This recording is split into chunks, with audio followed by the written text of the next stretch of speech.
Olá, a aula de hoje, então, diz respeito ainda sobre o assunto de demanda por transportes.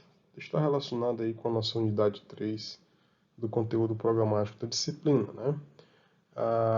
Lembrando que essa unidade 3 fala de demanda e oferta por transportes, vamos falar um pouquinho de custo também, né? Mas a aula de hoje ela é a segunda e última que vai falar especificamente sobre demanda, né? E não tem como a gente falar sobre demanda sem falar do modelo quatro etapas, né? O modelo quatro etapas é o modelo mais conhecido e clássico, né? Já bastante antigo, de planejamento de transportes, né? Então uma estruturação aí clássica que a gente vai falar melhor no próximo slide, mas que é importante dizer que os conceitos que nós vamos falar hoje, eles vão dar um pouco de suporte para mais adiante vocês estudarem, né, sobre esse modelo quatro etapas, que é algum assunto mais relacionado com a disciplina de planejamento de transportes, né, que vem no próximo semestre, né. É importante dizer o seguinte, que a cidade, de alguma forma, a gente consegue dividir, né, ou organizar em zonas de tráfego, né. É por isso que está dizendo aqui que antes de fazer a modelagem, né, a partir desse modelo quatro etapas, a gente precisa fazer um zoneamento, que é dividir, né, a cidade. Às vezes esse zoneamento ele até coincide um pouco com o bairro, mas não necessariamente, né? Existem bairros que mesmo tendo uma configuração única, você consegue perceber facilmente que tem regiões desse bairro que tem padrões de deslocamento diferentes. Portanto, nesse caso, a gente pegaria o bairro e dividiria em zonas de tráfego distintas, né? E para cada zona de tráfego a gente tem viagens sendo geradas, né? E produzidas, melhor dizendo, né? E viagens sendo atraídas para dentro dessa zona de tráfego, né? Então é importante dizer que tudo surge a partir de primeiro desse zoneamento, né? E esse padrão de deslocamento a gente só consegue encontrar a partir de pesquisas principalmente socioeconômicas, né? Que por ser uma pesquisa feita por amostragem, né? Uma pesquisa feita com os usuários do sistema viário, né? Com as pessoas mesmo, né? É feita de porta a porta, ou seja, uma pesquisa muito cara, né? Ela é feita somente com uma periodicidade muito alta, né? Ou seja, algo aí mais ou menos em torno de 10 em 10 anos, né? Mas enfim, a gente vai falar um pouquinho no próximo slide de quais são essas quatro etapas, mas sempre ressaltando que esse assunto fica sendo melhor discutido, né, no próximo semestre. Tá?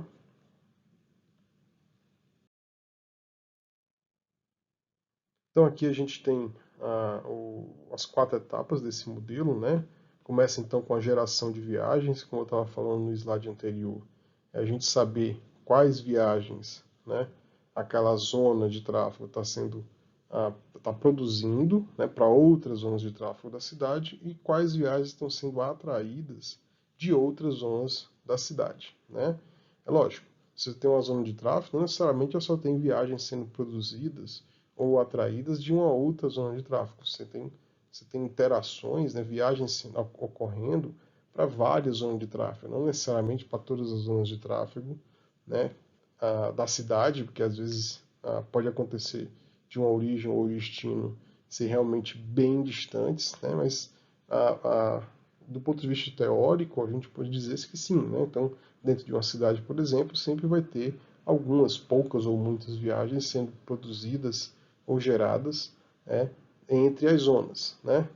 Bom, feito os modelos, né, desenvolvidos os modelos de geração de viagens, a gente vem para os modelos de distribuição de viagens, que significa dizer, olha, eu tenho aqui uma zona A que produz tantas viagens para a zona B, que produz tantas viagens para a zona C, né? E da mesma forma, tem aqui uma zona B que produz tantas viagens para a zona A, para a zona C e assim por diante.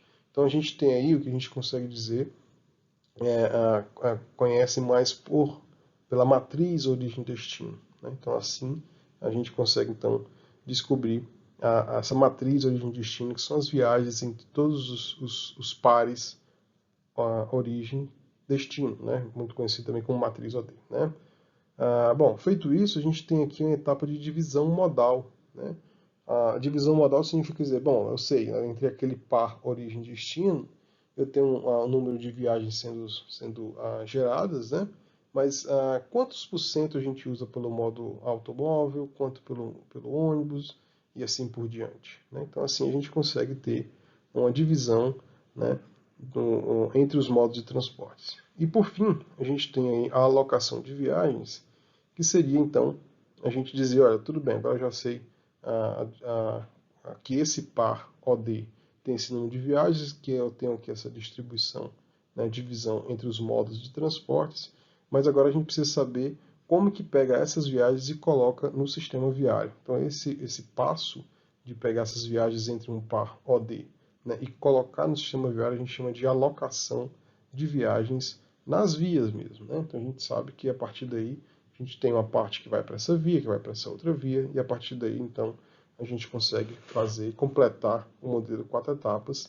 Lembrando que a gente não faz isso, obviamente, somente para um par OD, sim para outros, para todos os pares ODs que você definiu naquela região, a partir do zoneamento que a gente estava comentando no slide anterior. Tá? Então isso aqui é só para a gente dar uma primeira pincelada, né, no que significa planejamento de transportes, o que é esse modelo 4 etapas. Existem outros, obviamente, mais modernos, né, mas acho que esse modelo sempre surge aí como o primeiro para a gente perceber como é que funciona. Né? Então vocês vão ver muito provavelmente no semestre seguinte, né, como que funciona isso, vão aplicar alguns exemplos, enfim. A ideia, novamente, trazendo aqui para vocês, é que hoje a gente vai dar os primeiros conceitos sobre demanda, de uma maneira geral, de transportes, para que isso sirva, obviamente, de base quando vocês chegarem nos próximos semestres aí do curso de civil. Né?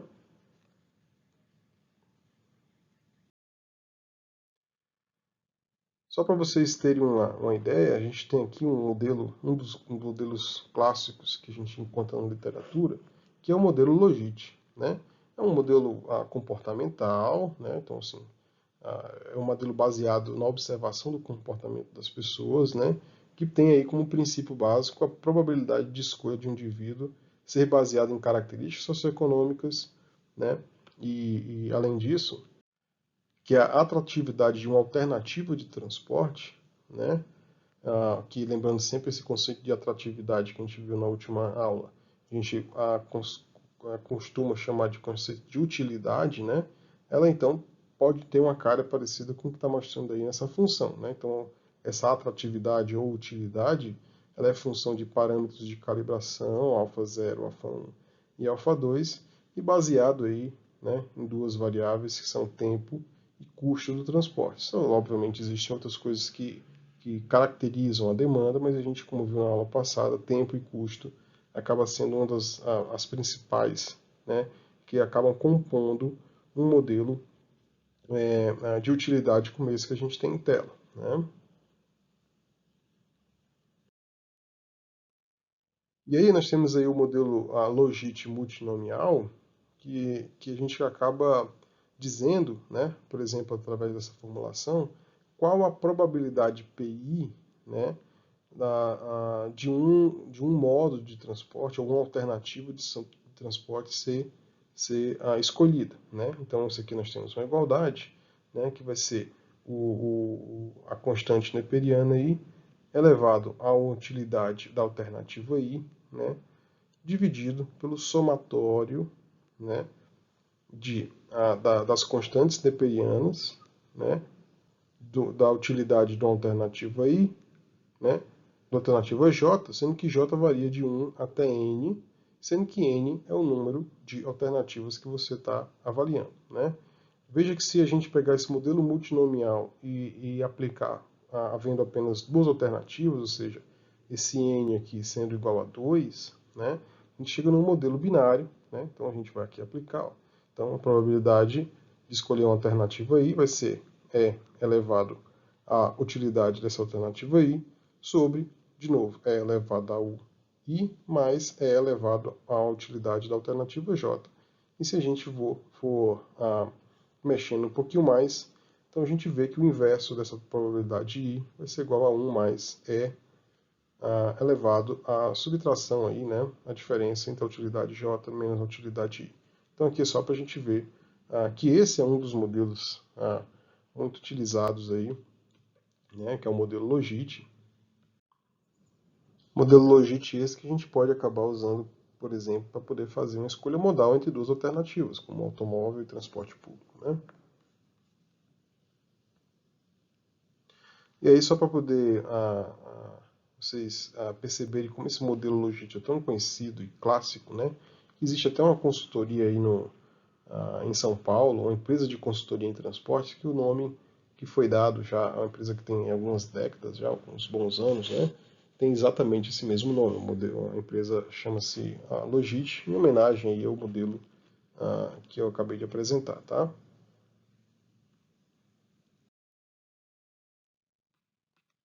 Bom, e aí a gente entra aqui agora nos conceitos mais básicos sobre demanda, né?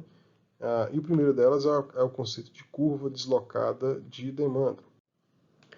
Ressaltando que a gente percebe que a demanda ela muda, né? A demanda consumida aí de algum produto ou serviço, ela muda em função de outros parâmetros que não necessariamente o preço, né? Então a gente sabe que a demanda, por exemplo, por transporte público, de um ano para outro, talvez a gente não consiga, mas mesmo que uma demanda ela seja mantida, né, durante um certo tempo, a gente vê que pode cair, né, a demanda por esse transporte público, né? Mas, obviamente, a gente só consegue perceber isso, é bom que se diga, né? Alterações de demanda ao longo a longo prazo, né? Ou seja, é difícil ver de um ano para outro, de 2 em 2 anos, a gente consegue perceber essas alterações que não sejam função da demanda mais a longo prazo, né? Então, que outros parâmetros que não preço podem fazer com que a curva de demanda ela seja deslocada, né? Ela seja alterada, né? Então, você tem aqui a renda média dos consumidores, né? A composição da população, a forma como o nível de riqueza dessa população, se há mais ou menos disponibilidade de crédito, né? Se há mais ou menos a possibilidade de estoque, né? No caso, principalmente o transporte de carga, claro, né? O próprio hábito das pessoas que mudam com o tempo também acaba alterando a demanda por um produto ou serviço, né? Bem comum, né? Tá? Então aqui a gente tem aqui uma, uma figura, né? Só ilustrando aqui uma curva de demanda D1, né? Veja que no caso do eixo X a gente tem aqui a quantidade Q desse produto ou serviço, enquanto que no eixo Y a gente tem o preço, né, desse produto ou serviço. E aí, a longo prazo, a gente tem padrões, aí, o padrão da curva, né, ele pode alterar, né, seja paralelamente, aí, seja mais para cima, seja mais para baixo, de modo que para um determinado preço P0, a gente tem, claro, diferentes quantidades, né, demandadas aí desse produto ou desse serviço. Tá? Bom, temos aqui um conceito bem conhecido também no que diz respeito à demanda, que é o conceito de elasticidade, né? Esse conceito de elasticidade, quando a gente consegue determinar a elasticidade de um determinado produto ou serviço, a gente consegue avaliar uma possível alteração nessa demanda em função de características desse serviço, que geralmente no caso do transporte é a tarifa mesmo, né? Mas pode ser outras coisas, como é o caso da frequência do serviço, do tempo de viagem, né? Mas a maior parte dos exemplos que nós vamos ver aqui são essas alterações na demanda em função, por exemplo, do custo, né? Como é o caso da tarifa, né? Então é muito útil a gente determinar os padrões, né, a elasticidade da demanda, nós vamos até definir formalmente daqui a pouquinho, né, talvez no próximo slide, acho que sim, né, a gente tem aí, quando a gente sabe a elasticidade de um determinado produto ou serviço, é útil para o operador de transporte, porque aí, mesmo sem ele saber exatamente prever o futuro, digamos assim, né, ele tem pelo menos uma noção do que vai acontecer, né, com a demanda dele se ele alterar a tarifa, né? Então, sempre levando em consideração aí, chamando a atenção que a demanda ele é função, né, de parâmetros socioeconômicos, como a gente já falou várias vezes, inclusive na aula anterior, né, padrão da renda, a demanda é função do PIB, do salário mínimo e assim por diante, tá?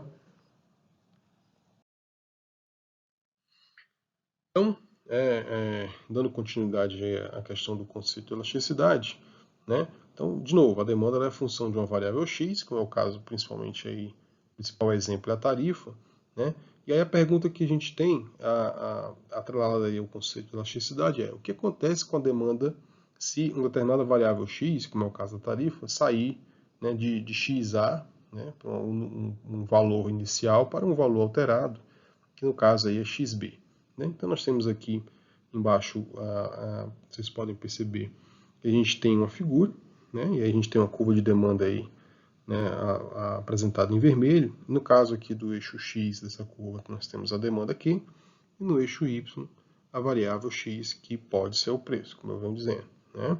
Então, o conceito de elasticidade vai ser a variação, né? Vejam só, o conceito de elasticidade, né, temos de fórmula, né, vai ser a variação percentual, né, da demanda, né, sobre a variação percentual, né, dessa variável x, como é o caso do preço. Né? Temos a formulação aí, o que é variação percentual? Veja que não está falando percentual, obviamente a gente pode, o percentual a gente sempre multiplica por 100, tá? Mas como a gente tem a variação percentual sobre outra variação percentual, eu não vou colocar a multiplicação por 100, porque a gente sabe aí que vai sumir, né, nessa formulação que eu estou apresentando. Então, vamos simplesmente dizer então que vai ser a diferença entre as demandas sobre a demanda inicial sobre a diferença, né, do preço ou da variável x aí sobre o x inicial, o preço inicial. Né? E aí a gente, mexendo um pouquinho mais, vê que essa elasticidade, né, vai ser ΔQ sobre ΔX vezes XA sobre QA.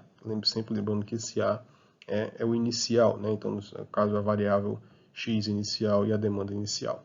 Então, se vocês refletirem um pouquinho sobre esse conceito de elasticidade, né, a partir dessa formulação, vocês vão ver o seguinte, né, que é verdade dizer, portanto, por exemplo, se a gente tem uma elasticidade igual a 1, significa que para cada 1% de variação em x, a demanda ela vai mudar E vezes em porcentagem. Ou seja, vamos voltar ao exemplo que eu estava dando. Então, se a elasticidade ela é igual a 1, então nós estamos dizendo que se 1% de variação em x, que pode ser o preço, vai proporcionar uma mudança de 1% também na demanda. Né? Se essa elasticidade, por exemplo, ela é 2, então nós estamos dizendo que a cada 1% de variação no preço X, a demanda vai alterar, né, 2%. Deu para compreender? Espero que sim. Vejam só, a elasticidade ela pode ser positiva, como ela pode ser negativa, tá? Então nós vamos discutir também a questão do sinal na sequência. Então, assim, se ela for negativa, para cada um aumento de X, há uma redução da demanda, né, em E%, sendo E, no caso, a elasticidade, tá? Então, vamos aqui então para um exemplo. Né? Então, veja que o exemplo diz o seguinte: um determinado ramal ferroviário, né, transportava 2 vezes 10 a sexta tonelada quilômetro por ano de determinada carga, né, a um preço de R$ 4,00 por tonelada quilômetro. Tá? Um aumento de 10% na tarifa provocou uma redução na carga de 12%. Tá? Então, pede-se para determinar 3 coisas. Primeiro, a elasticidade da demanda em relação à tarifa. Né? Nesse caso, a tarifa é aquela variável x da formulação anterior. Né? Se a empresa perdeu ou ganhou em termos de receita. Tá? E pede-se também para avaliar se o aumento na tarifa, o que aconteceria com a tarifa, né? Se esse aumento fosse, o que aconteceria com a receita, né, se a tarifa fosse aumentada somente em 5%. Então, vamos à solução no slide seguinte.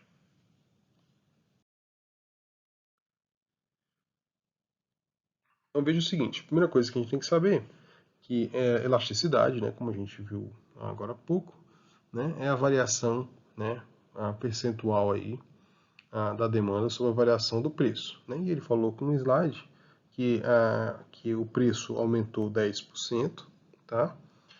E aí, nesse caso, eu até coloquei aqui, nem mesmo em percentual, mas em decimal, né? Então vai ficar assim, veja que embaixo a gente tem um aumento de 0,10, né? Que é o 10%, sobre uma redução de 12%, então, na demanda, né? Isso dá uma elasticidade, então, de menos 1,2, né?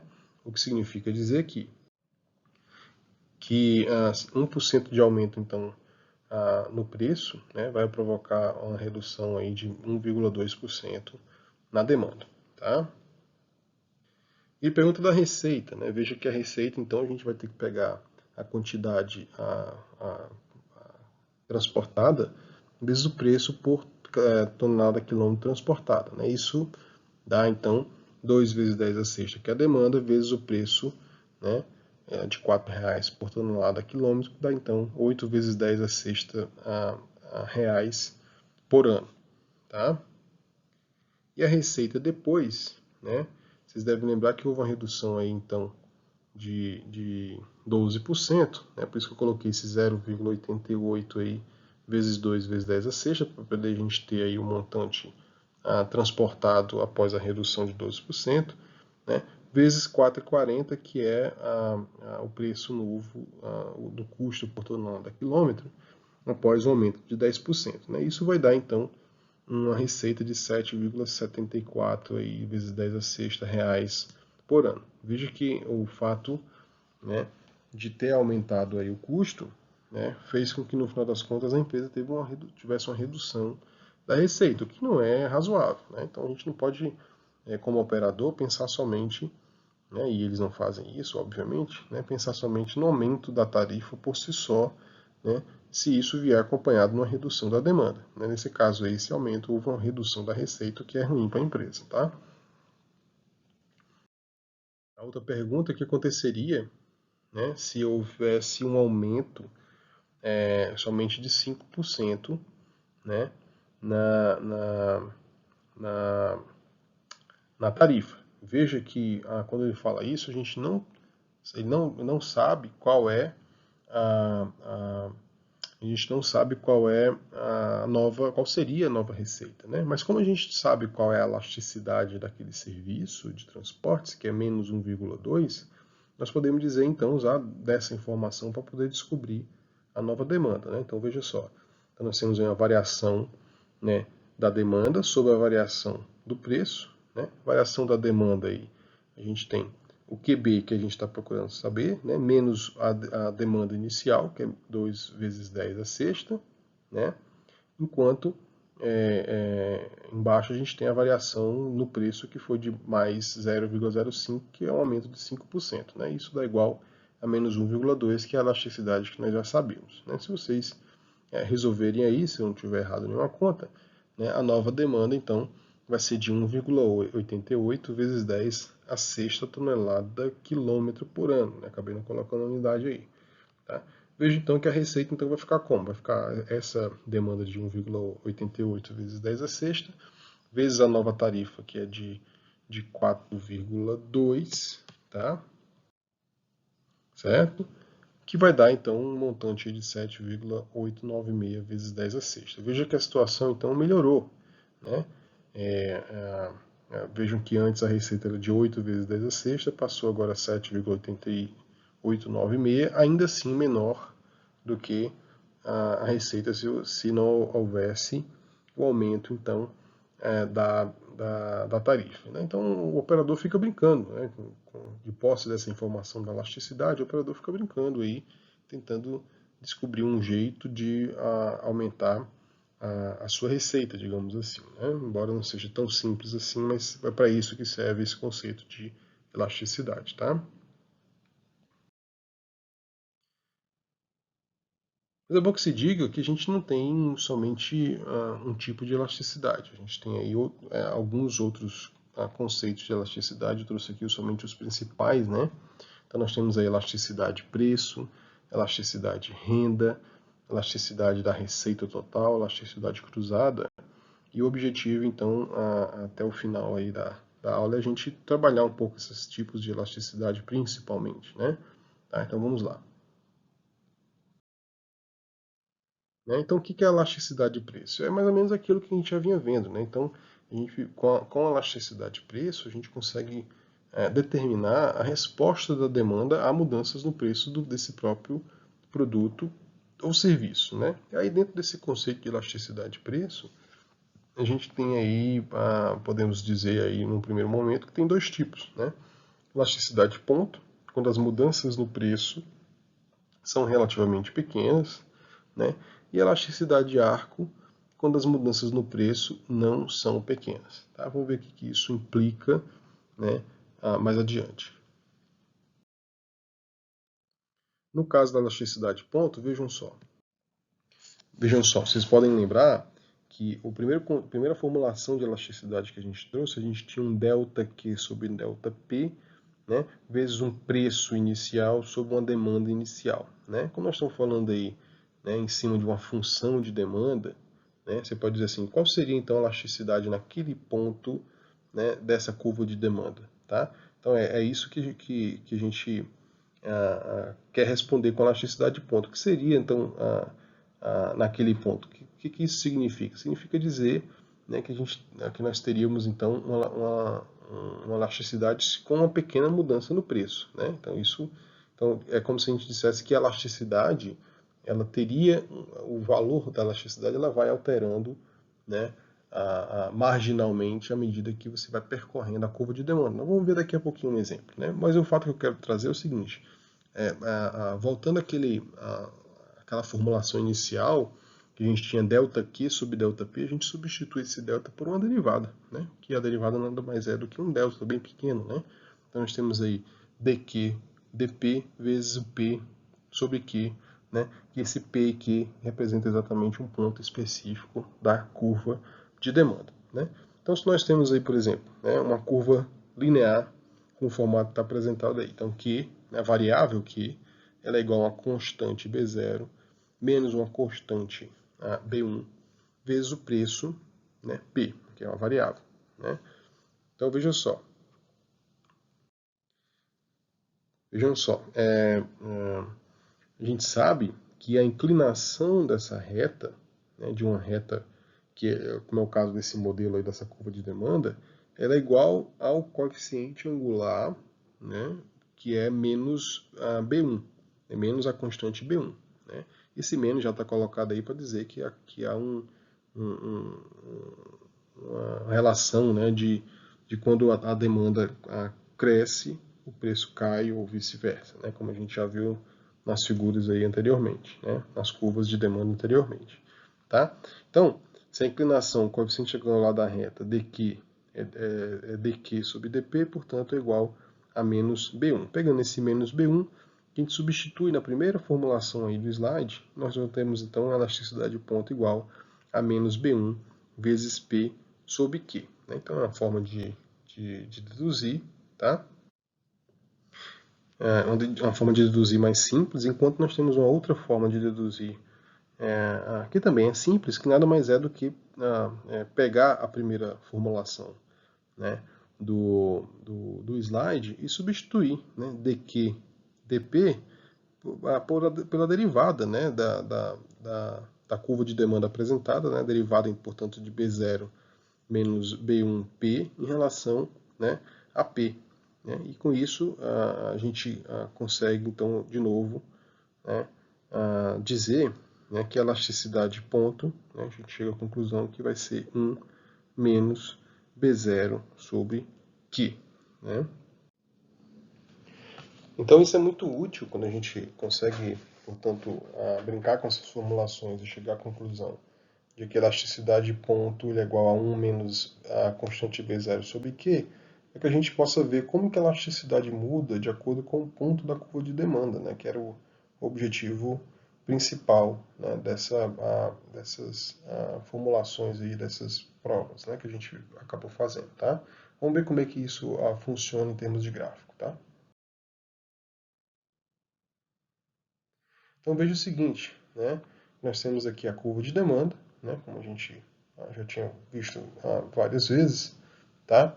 E a gente pode ver, então, uma outra forma, né, de ver a elasticidade de ponta ao longo da curva e ver usando semelhança de triângulos, aí depois vocês podem tentar fazer isso com mais tranquilidade, que a elasticidade ponto, portanto, vai ser menos, né, a distância, né, f de linha, tá? Aqui mostrando aqui f, ponto F até o ponto de linha, sobre a distância f D, né, entre os pontos F e D, lembrando sempre que no caso, aqui no meio da reta, né, e de novo, vocês podem provar isso com semelhança de triângulos, essa elasticidade de ponto vale igual a 1, certo?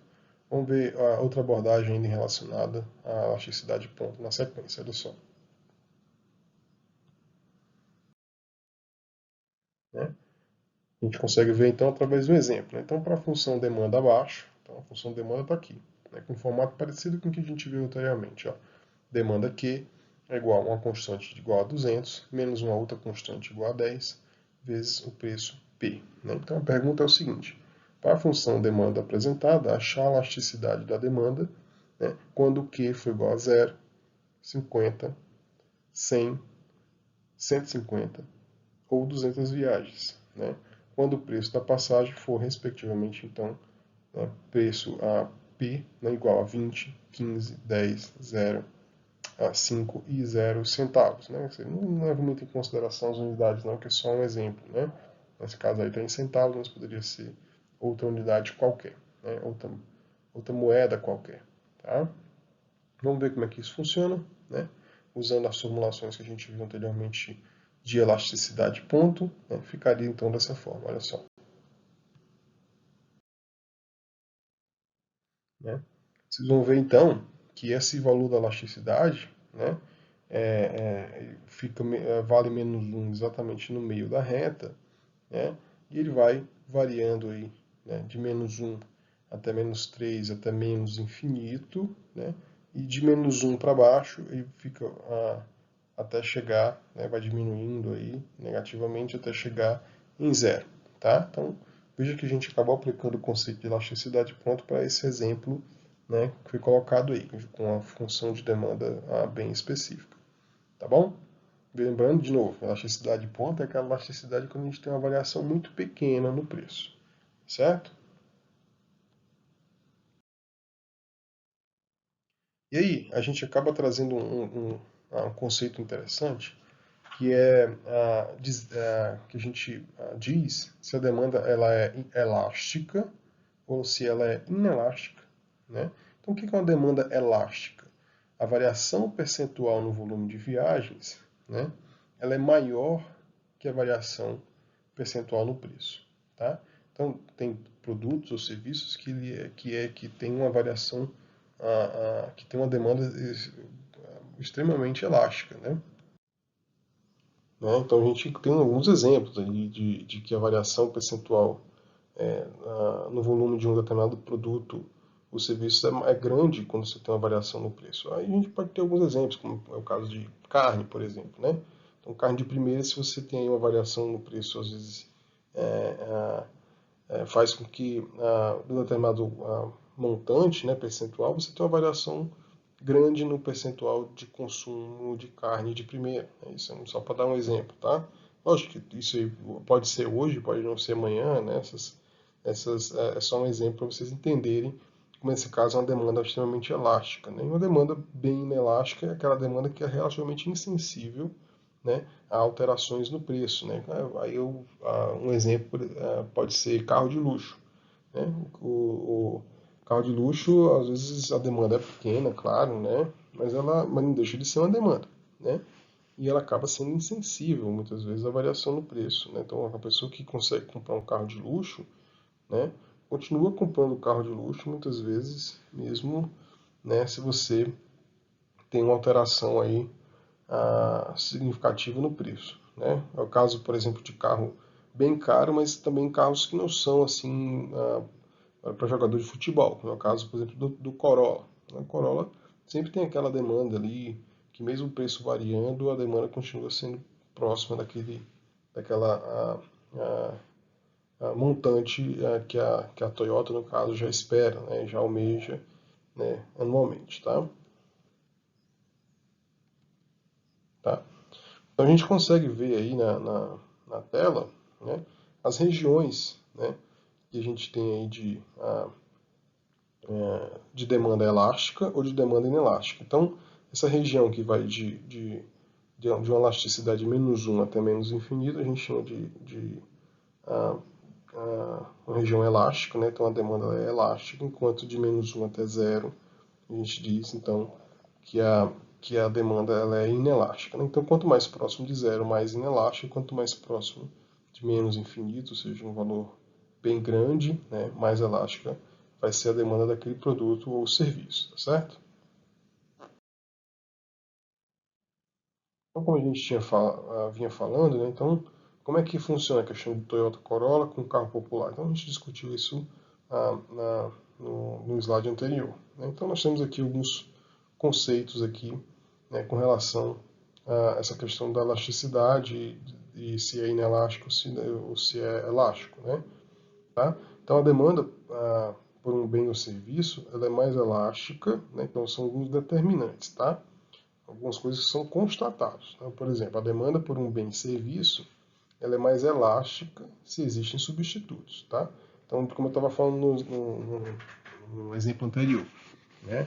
Se a elasticidade aqui no Brasil para carne de primeira ela é elástica, significa que uma pequena variação faz com que as pessoas deixem de comprar carne de primeira para poder comprar outro tipo de carne, né? Frango, peixe ou carne de segunda, né? Então, por isso que a elasticidade acaba sendo alta porque há, nesse caso, os substitutos, tá? É, tá certo? Então, vamos lá para outro exemplo.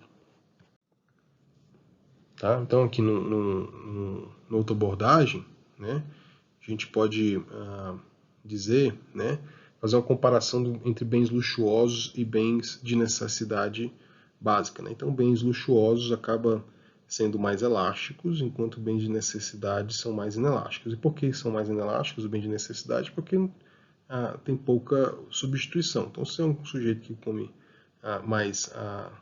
que come sempre arroz e feijão, né? Mesmo com a variação do preço do arroz e do feijão, você tende a comprar ainda o arroz e feijão. Mas você pode fazer substituir por uma outra marca, alguma coisa assim, né? E o caso do bens de natureza luxuosa a gente já falou, né? Falou de carne nobre, né? O carro de uma maneira geral, né? Então, carro de uma maneira geral acaba sendo, né?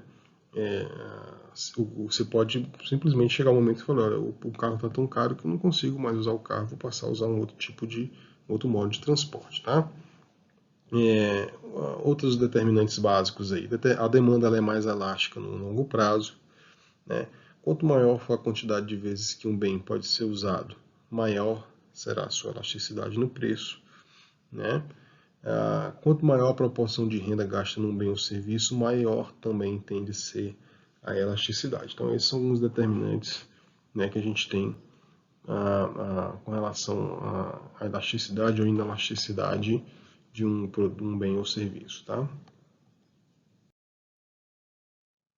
Bom, então a gente falou aí de elasticidade ponto, então a gente agora tem elasticidade arco. Veja que elasticidade arco, né, ela acontece quando o preço muda substancialmente. Eu acho que a gente não vai aqui ficar discutindo o que é uma mudança substancial ou não, né?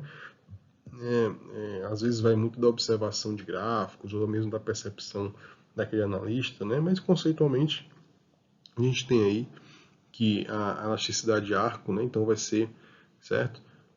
Vejam só, a variação da demanda sobre a variação do preço, tá? A gente já tinha visto isso antes. Só que agora a gente tem aqui entre dois pontos, né? Dessa curva, né, de demanda, né, a gente pega o ponto médio entre dois pontos. Então, por isso que a gente pega aí P1 mais P0 sobre 2 sobre Q1 mais Q0 sobre 2, de modo que se a gente ajeitar aí um pouquinho a fórmula, a gente vai chegar então Q1 menos Q0 sobre P1 menos P0, vezes P1 mais P0 sobre Q1 mais Q0, lembrando sempre que o zero diz respeito à demanda atual e o Q1 diz respeito à alteração, né, dessa demanda, é a mesma coisa com relação ao preço, né? Vamos falar um pouquinho assim, só para vocês entenderem o que é esse ponto médio P1 mais P0 sobre 2 em Q1 mais Q0 sobre 2. Vamos ver no próximo slide. Certo? Então veja só, elasticidade de arco, então é uma elasticidade relacionada a esse ponto do meio aí, entre P0, Q0 e P1, Q1. Né? Então esse ponto do meio aí acaba sendo o ponto médio entre esses dois pontos aí, por isso que a gente viu aquela média aritmética na formulação anterior. Tá? Então veja só, de novo, né? Elasticidade arca é aquela quando o preço muda substancialmente, tá certo? Então por isso que a gente, no final das contas, usa uma elasticidade média, que é a elasticidade entre dois pontos, né, desse arco aí, que como está apresentado, né, na figura, tá?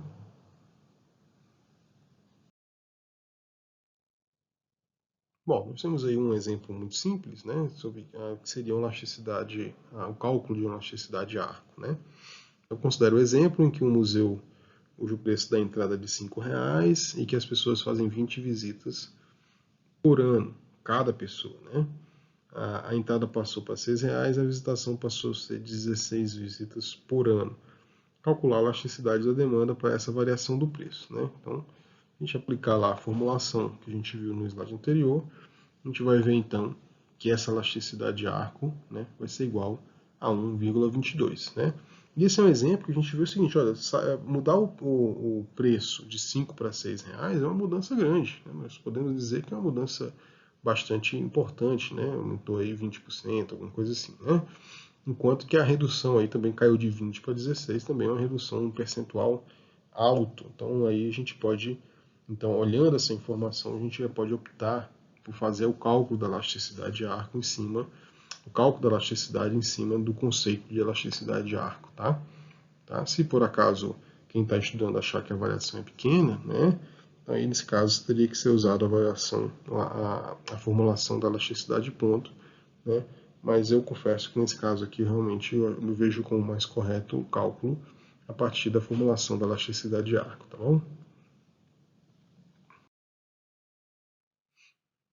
Vemos aqui um outro conceito, né, de elasticidade de renda. Então a gente falou da elasticidade de preço, né, que aí nesse caso do preço a gente tem aí o ponto, né, ou o arco, e tem elasticidade de renda, né, que a definição é a variação percentual de uma demanda por um bem sobre a variação percentual da renda, né, daquele grupo de pessoas, ou da população, enfim. Então a gente determina então com a elasticidade de renda uma mudança proporcional na quantidade demandada em função da mudança proporcional da renda, né?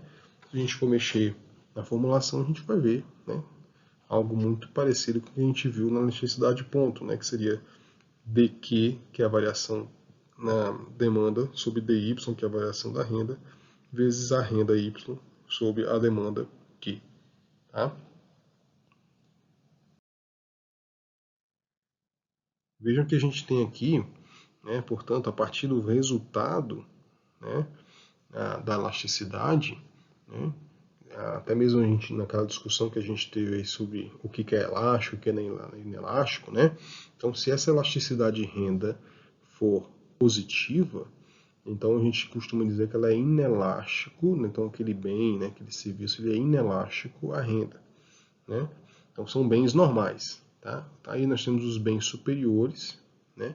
Quando é maior do que um, não é o caso do automóvel, né, que ele é bastante elástico, ele é elástico à renda. Nós temos os bens inferiores, né? Dito inferiores, que nada mais é quando a elasticidade ela é negativa, tá? Então a demanda ela diminui quando a renda cresce. Então é o caso do transporte coletivo, né? Até meio um pouco cruel dizer que são bens inferiores. Acho que é só um termo que é dito, né? No sentido de dizer que é aquele tipo de bem ou serviço que a demanda diminui quando a renda cresce, né? Então, sempre trazendo um exemplo de transporte coletivo é assim, existe uma tendência em vários países, né? Não vou dizer que são em todos os lugares, mas em vários países a tendência é quando você tem um aumento da renda naquela região, né? Por exemplo, a gente tem uma queda no transporte público, né? Embora tenha aí, obviamente, se a gente for pensar, existem vários casos aí, né, que ocorre exatamente o contrário, né? Mas isso aí é uma outra questão que envolve política pública, a forma como aquela região, aquele país decide viver, né? É o caso aí, por exemplo, a Holanda. Né? A Holanda é um país que, obviamente, cresceu muito na última década, sempre foi um país rico, passou a ser mais rico, né? Enquanto a demanda por transporte público caiu por uma questão de política pública, né? De incentivo à bicicleta, né? Da infraestrutura mais voltada ao pedestre, né? Uma coisa que não se faz do dia para a noite, né? Se faz ao longo de vários anos, de várias décadas, né? Nesse caso, o transporte público não se encaixaria, né, nesses ditos bens inferiores, tá? Transporte público ou transporte não motorizado, nesse caso, né? Como do exemplo que eu estava falando.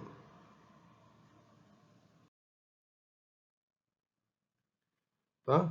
Bom, reflexão aí sobre elasticidade e receita total. Né? Então, a receita total, como a gente vinha falando, é o preço vezes o volume consumido. Né? E a variação no preço, obviamente, também afeta a receita total. Né? Então, nós temos aí um conceito de elasticidade que acontece com a receita, né, total quando a gente muda o preço de um bem. Né? Então, acaba sendo uma coisa muito parecida, só que ao invés de ser a mudança de demanda, a variação da demanda sobre a variação do preço, acaba sendo a variação da receita sobre a variação do preço. Tá?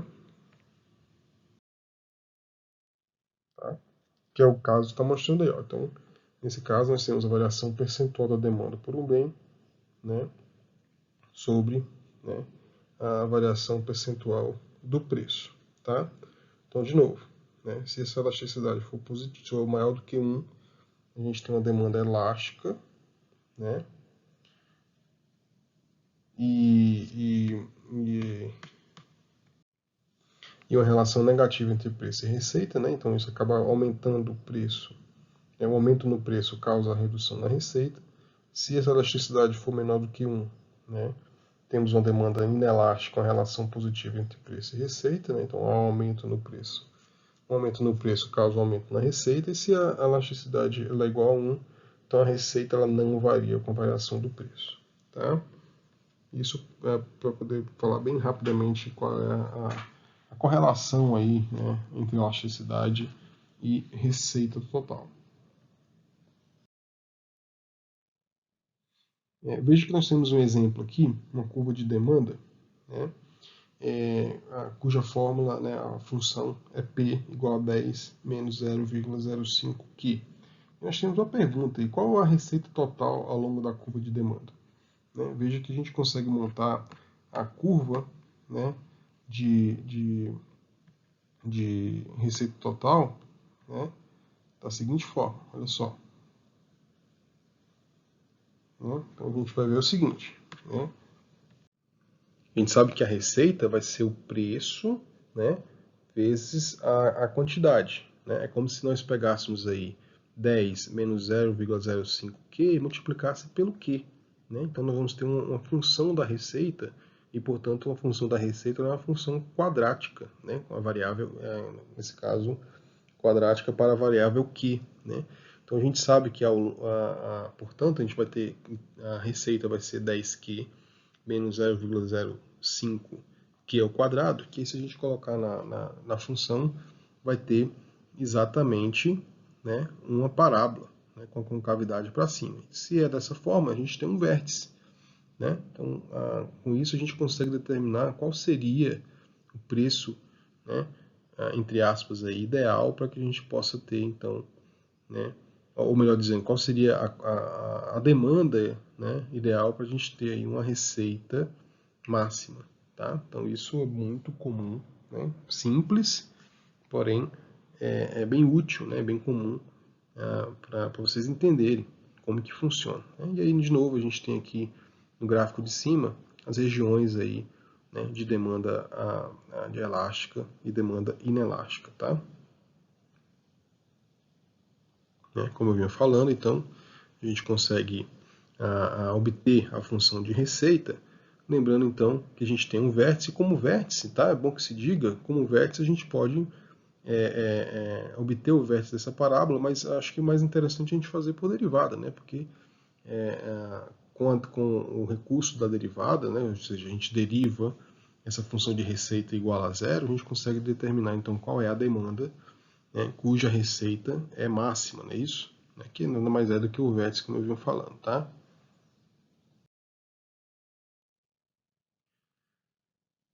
Bom, então veja só. Então, continuando ainda sobre os conceitos de elasticidade, né?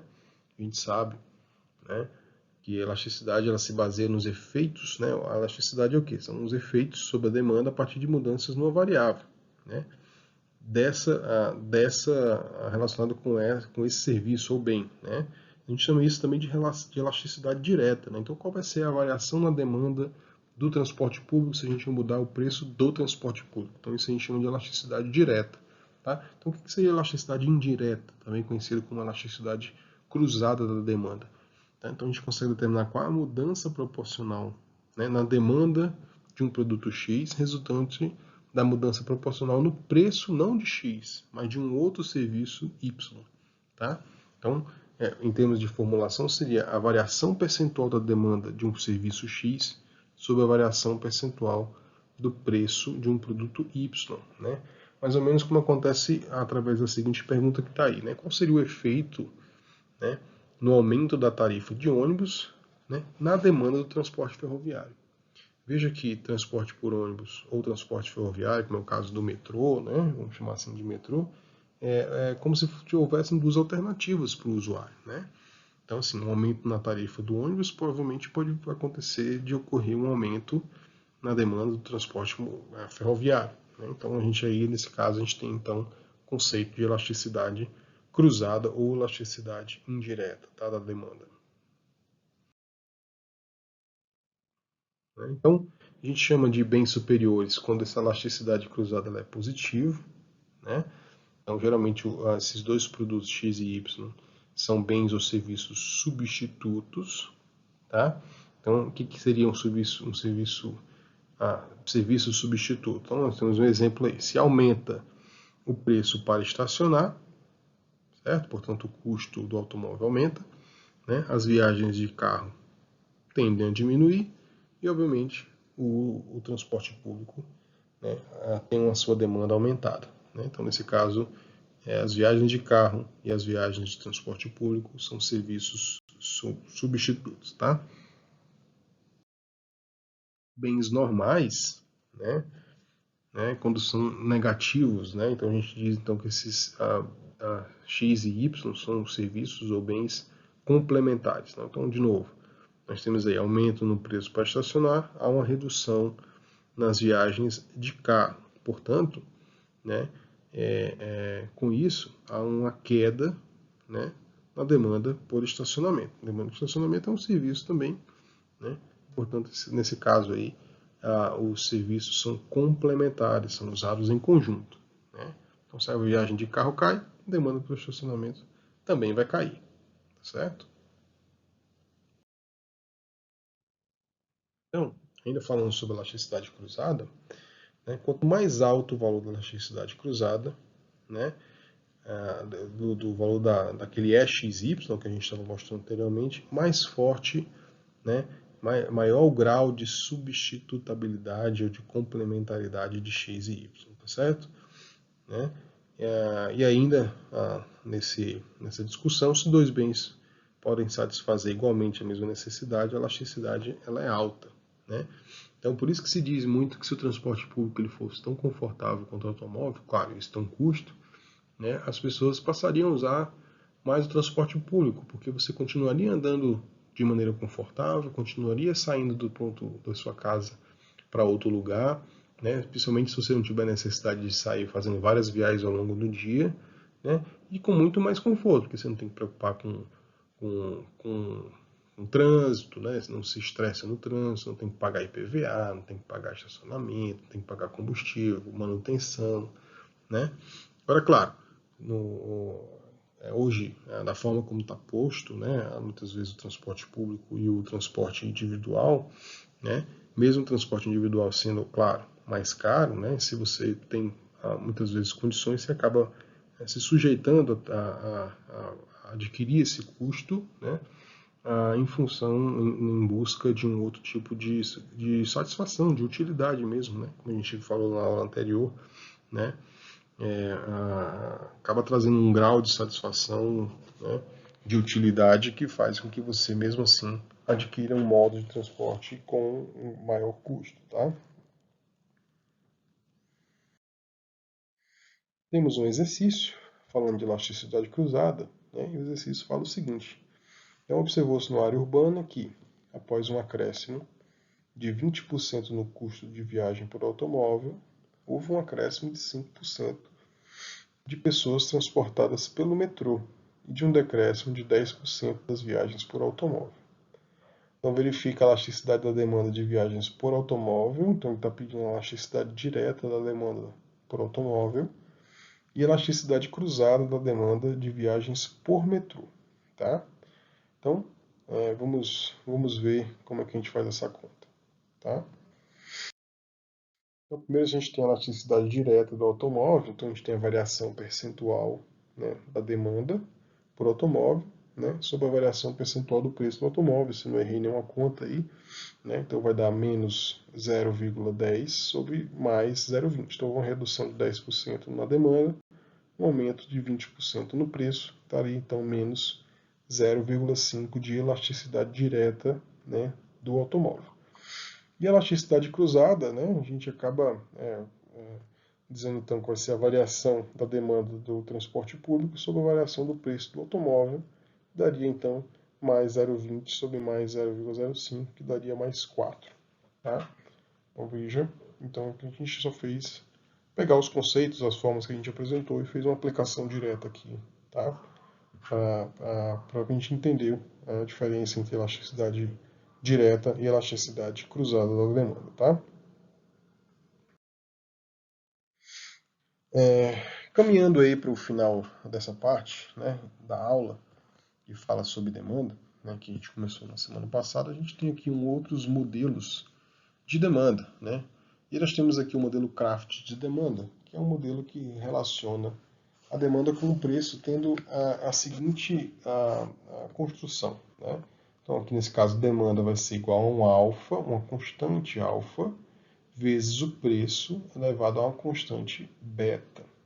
Tá? Se nós derivarmos a demanda Q em relação ao preço P, tá? Nós vamos ter então alfa que multiplica beta vezes o preço sobre beta menos 1. Lembrando que preço aí, então, nesse caso, é a nossa variável e alfa e beta são constantes. Tá? Então, a elasticidade de demanda a partir dessa derivada é o quê? Veja só. Vocês devem lembrar anteriormente que a elasticidade de ponto ela vai ser dq dp vezes p sobre q. A gente viu isso anteriormente, né? Sendo que dp, dq, a gente acabou de deduzir, né? Vai ser alfa vezes beta vezes p elevado a beta menos 1, tá?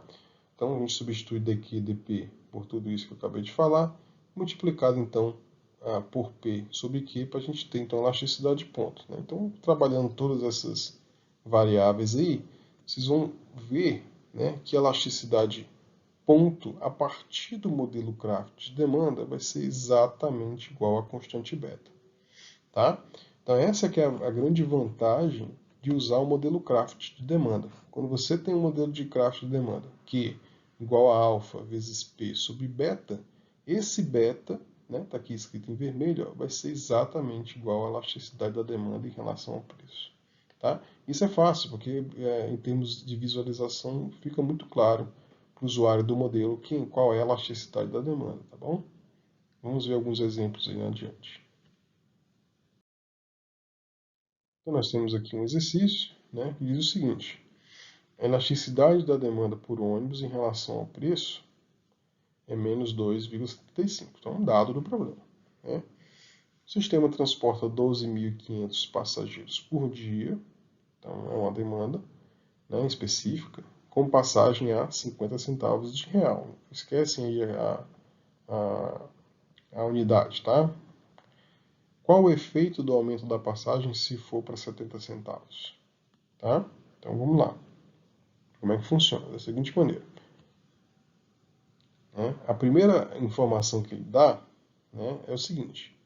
Primeiro que a gente estabelece que vai usar o modelo Kraft de demanda. Né? Então, demanda vai ser igual a uma constante alfa vezes a variável preço sobre beta.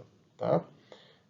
Veja que ele diz que a demanda, uma demanda específica, né, a um preço específico, é 12.500 é a demanda Q, igual a um alfa, que eu não sei qual que é, vezes o preço, que eu chamei de 50 centavos, aqui eu coloquei inteiro, né, 50, tá? Menos elevado a um beta, que ele já disse, que a gente já descobriu, né, no slide anterior, que o beta vai ser igual à elasticidade da demanda, né, que ele já falou que é menos 2,75, só fizemos substituir. Isso é interessante, esse dado que ele deu, esses três dados, na verdade, né, que a gente consegue achar o alfa, né, que ficou aí, se vocês olharem, né, vai dar igual a 5,876 vezes 10 a oitava. Então, essa é a nossa constante. Né? Se você usar aqui o preço em 0,50, como está dado no problema, vocês vão encontrar um alfa numa magnitude um pouco diferente. Tá? Depois vocês fazem isso se tiverem curiosidade. Bom, com o alfa estabelecido, então a gente pode dizer qual é o nosso modelo de demanda. Nosso modelo de demanda vai ser Q igual a um alfa que é 5,876 vezes 10 a oitava, vezes a variável P, elevado ao beta, que é menos 2,75. Né? Então, aqui, ó, certo? Que está tudo colocado aqui, como eu acabei de falar. Né? Então a gente tem um modelo estabelecido. Então ele pergunta qual seria então a demanda se o preço for de 70 centavos. Então, eu só fiz substituir agora o 70 aqui no lugar do P, o alfa a gente já sabe, o beta a gente já sabe, portanto, a gente tem como saber qual seria a demanda. A demanda vai ser de 4.955 passageiros por dia. Tá?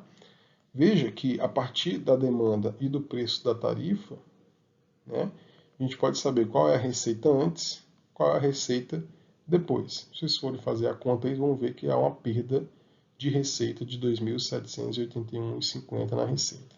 Tá? Então, obviamente, isso tem que ficar sempre na cabeça, a questão da receita.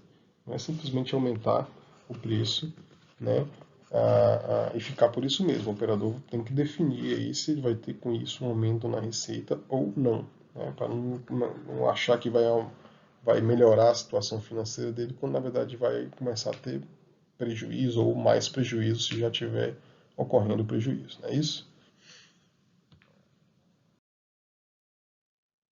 Outro exercício diz o seguinte, né? A demanda por ônibus numa região metropolitana, né, era dada pela seguinte formulação, Q, variável Q representa aí o número de viagens por ônibus, né, o tempo de viagem T, né, dado em horas, elevado a menos 0,3, vezes o preço da passagem C, elevado a menos 0,2, vezes o custo da viagem por automóvel A, elevado a 0,1, vezes a renda média I, elevado a menos 0,25. Então, nós temos aí, né, um modelo Kraft de demanda também, né, só que ao invés de a gente relacionar a demanda somente com o custo, né, o preço da passagem, por exemplo, né, nós estamos relacionando a demanda de viagens por ônibus ao tempo de viagem, ao custo da passagem, ao custo da passagem da viagem do automóvel e a renda média. Então, são quatro variáveis, digamos assim, explicativas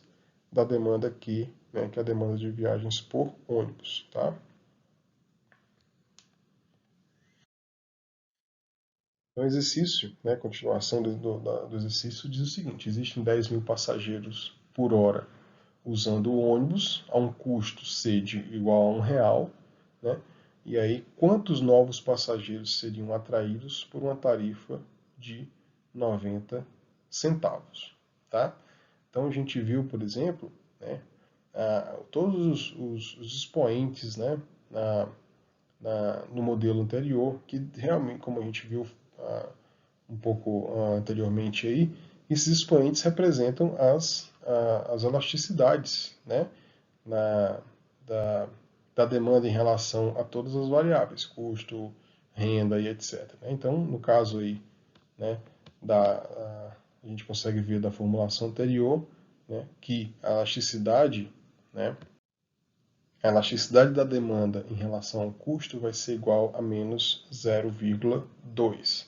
Tá? O que isso significa? Vamos tentar interpretar isso de uma maneira um pouco mais inteligente. Né? O que isso significa? Olha só. Né? Uma elasticidade de menos 0,2 significa dizer que uma redução de 1% no custo C vai ocasionar um aumento de 0,2% na demanda Q. Certo? Tá claro? Né?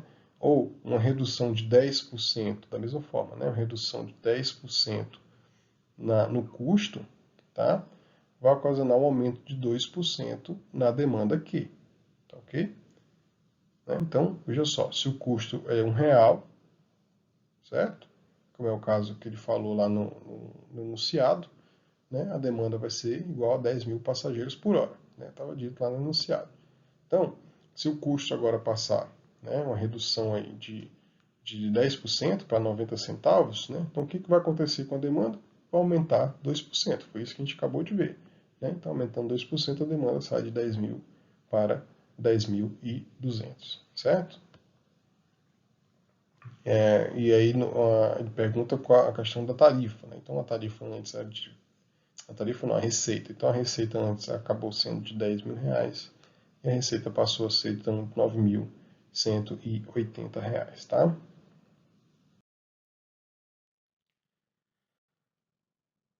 Ainda sobre o modelo craft interior, né? A renda média das pessoas que viajam de carro é R$5.000, né? Qual o aumento da renda que anula o efeito do aumento do preço do estacionamento? Né? Então, se a gente pegar os expoentes do modelo craft, a gente vai ver que a elasticidade, né, da demanda em relação à receita, né, vai ser igual a menos 0,25. Né? É o expoente lá do modelo anterior, né, que estava junto da variável I, que era a renda. É isso? Então a gente consegue, então, com elasticidade de menos 0,25, né, a gente consegue, então, interpretar esse número, dizendo o seguinte, que um aumento de 1% na receita I, né, vai provocar uma redução de menos 0,25% na demanda Q. É isso? Enquanto que fazendo uma reflexão similar, a gente sabe que um aumento de 10% no preço do estacionamento, né, vai ocasionar então um aumento de 1% na demanda aqui. Né? Então, de base então dessas informações, a gente pode dizer o seguinte, né, para que uma redução da demanda devido ao aumento de I se iguale ao aumento de Q em relação ao aumento da variável A, é necessário então aumentar o I em 4%, ao invés de 1%, porque aí a gente tem, então acaba igualando, né, nós temos aqui 0,25, né, em relação de redução da demanda, o outro aumenta 1% da demanda, para que a gente tenha uma redução de 1%, então a gente tem que aumentar, né, I em 4% para que essas duas variações acabam se igualando, né, porque menos 0,25 é um quarto de 1%, não é isso? Então a gente precisa então aumentar I em 4%, ao invés de aumentar somente 1%, como a gente colocou nesse exemplo aqui. Tá? Então, vejam só, pessoal. Então, a gente acaba tendo um modelo bastante útil aí, né? Que é o caso do modelo Craft de demanda, tá? Então, não é que a gente não vai, ao longo dessa discussão ainda da unidade 3, né, ao longo dessa discussão da unidade 3, não é que a gente não vai falar mais de demanda, não. Muito pelo contrário, nós vamos falar de demanda porque a gente depois vai falar de oferta, vai falar de custo e depois vai falar desse equilíbrio entre demanda e oferta, tá? Mas, de toda forma, a gente, com a aula anterior e com a aula de hoje, a gente encerra o assunto demanda, né? A gente vai ter mais duas aulas que falam sobre o equilíbrio, primeiro de oferta, depois o equilíbrio oferta-demanda, né? De modo que aí sim, com mais duas aulas, a gente consegue fechar a unidade 3. Né? Em todo caso, muitos exercícios da lista, né, já podem ser feitos principalmente a partir da aula de hoje. Tá? A aula anterior e principalmente com a aula de hoje. Já dá para fazer uma boa parte lá dos exercícios. Tá bom? Eu agradeço a atenção de vocês e até a próxima.